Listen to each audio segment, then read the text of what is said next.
Step 1. Know your real income. Start with your take-home pay. That's the amount that lands in your bank account after taxes and deductions.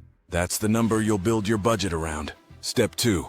Track your spending. Where's your money going? Look at last month's bank or credit card statements, or use a budgeting app.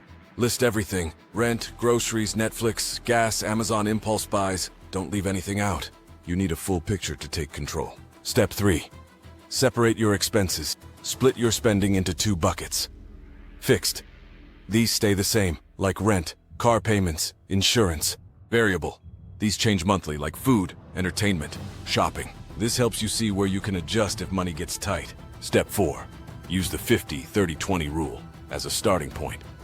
Not sure how to divide your income? Try this formula. 50% for needs, 30% for wants, 20% for savings or debt payoff. It's flexible.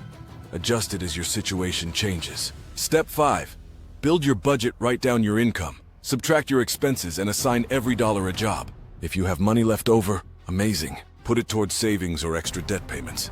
If you're coming up short, start by trimming your variable expenses. Step 6.